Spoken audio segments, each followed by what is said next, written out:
சந்தீஷ் அப்படின்ற நண்பர் வந்து பாத்தீங்கன்னா ஒரு கமெண்ட் வந்து போட்டிருந்தாரு. சாம்சங் S23 இல்ல S24 அப்படின்ற மாதிரி கேட்டிருக்காரு. S23 வந்து நல்ல போன் தான். ஆனா இப்போதைக்கு வந்து பாத்தீங்கன்னா கொஞ்சம் ரெக்கமெண்ட் பண்றதுக்கு கொஞ்சம் பயமா இருக்கு. அவுட் ஆஃப் ஸ்டாக்லயும் இருக்கு. ஒருவேளை ஆஃப்லைன்ல கிடைக்குது அப்படிங்கிறனால ரெக்கமெண்ட் பண்றதுக்கு கொஞ்சம் பயமா இருக்கு. ஏன்னா நிறைய பேர் வந்து பாத்தீங்கன்னா லைன் இஷ்யூ வந்து ரிப்போர்ட் பண்ணிருக்காங்க. கிரீன் லைனு, பிங்க் லைன் இந்த மாதிரி லைன்ஸ் வந்து ரிப்போர்ட் பண்ணிட்டே இருக்காங்க. திடீர்னு சார்ஜ் போட்டு எடுக்கும் போதெல்லாம் ஆகுது அப்படின்ற மாதிரிலாம் சொல்றாங்க. என்னுடைய ஃப்ரெண்ட் சர்க்கிள்ல 2 பேர் வந்து யூஸ் பண்றாங்க. ஒருத்தவங்களுக்கு வந்து பாத்தீங்கன்னா கோடு வந்து விழுந்துருச்சு. அவங்க கொஞ்சம் ஹெவியா யூஸ் பண்ணுவாங்க. போனை லைட்டா எப்பவுமே வார்ம் டோன்லயே வச்சிருப்பாங்க. 5G டேட்டா ரொம்ப நேரம் ஆன்ல தான் இருக்கும். அதே மாதிரி வந்து பாத்தீங்கன்னா போட்டோஸ் அண்ட் வீடியோஸ் கொஞ்சம் அதிகமா எடுப்பாங்க. கொஞ்சம் அதிகமான ஒரு நாளைக்கு வந்து பாத்தீங்கன்னா ஒரு 10ல இருந்து 20 போட்டோ எடுப்பாங்க. வீடியோன்னு பார்த்தோம்னா ஒரு 20-25 நிமிஷம் வீடியோ வந்து எடுப்பாங்க. அப்படின்ற போது அதை வந்து அவங்க அதே மாதிரி மெட்டா ஆப்ஸ் யூஸ் பண்ணுவாங்க. 5G டேட்டால தான் யூஸ் பண்ணுவாங்க, வைஃபை கிடையாது. இன்னொருத்தவங்களுக்கு வந்து பாத்தீங்கன்னா கோடே விடல, சேம் ரீசெண்ட் அப்டேட்டை வந்து பண்ணிட்டாங்க.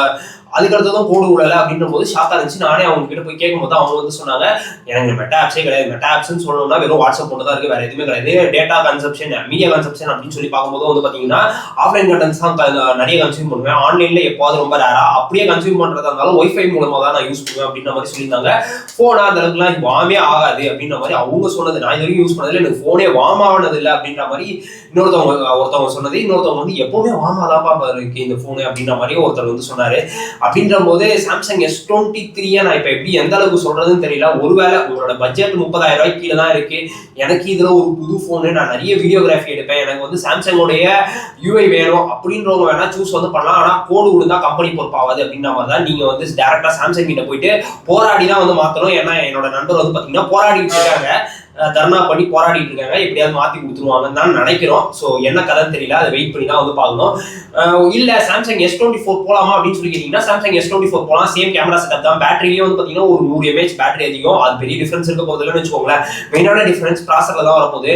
சாம்சங் S23 வந்து பாத்தீங்கன்னா ஸ்னாப்டிராகன் 8gen2 வந்து யூஸ் பண்ணிருப்பாங்க. இங்க வந்து பாத்தீங்கன்னா அவங்களுடைய ஓன் ப்ராசரான Exynos 2400 வந்து யூஸ் பண்ணிருப்பாங்க. 2400 நல்லா தான் இருக்கு அப்படின்ற மாதிரி நிறைய பேர் வந்து சொல்லியிருந்தாங்க. ஒருவேளை ஆனா இப்போதைக்கு 24ல யாரும் லைன் இஷ்யூலாம் வந்து ரிப்போர்ட் பண்ணல. ஸோ ஒருவேளை எனக்கு லைன் இஷ்யூலாம் ஒரு பஞ்சாயத்தா வேறவே வேணாம் இப்போதைக்கு அப்படின்னு நினைச்சீங்கன்னா நீங்க சாம்சங் S24 வந்து கன்சிடர் வந்து பண்ணலாம். அது ஆஃபர் டைம்ல நீங்க வாங்குனீங்க அப்படின்னீங்கன்னா உங்களால ஒரு 45,000 ரூபாய் அந்த மாதிரி வாங்க முடியும். 256GB வேரியன்ட் சொல்றேன். இப்போ ஒருவேளை சாம்சங் S24 வாங்கலாம்னு இருந்தீங்க அப்படின்னீங்கன்னா கொஞ்சம் வெயிட் பண்ணி ஆஃபர் டைம்ல வந்து வாங்குங்க. கண்டிப்பா பிரைஸ் டிராப் ஆகும். டிராப் ஆகும்போது வந்து கன்சிடர் வந்து பண்ணுங்க. இப்போ இந்த வீடியோ பார்த்துட்டு நீங்க சொல்லுங்க, 40,000 பட்ஜெட் செக்மெண்ட்குள்ள நான் எதுக்குடா சாம்சங் வாங்கலாம், எப்படினாலும் கோடு விடுது அப்படின்னு சொல்லிட்டு சாம்சங் ஸ்கிப் பண்ணிட்டு வேற என்ன பிராண்ட்ல இருந்து என்ன மாடல் சூஸ் பண்ணுவீங்க அப்படின்ற மாதிரி சொல்லுங்க. நான் வந்து பாத்தீங்கன்னா OnePlus 13 வந்து சூஸ் பண்ணோம். அதில் கோடு விடாதா அப்படின்னு சொல்லி கேட்காதீங்க.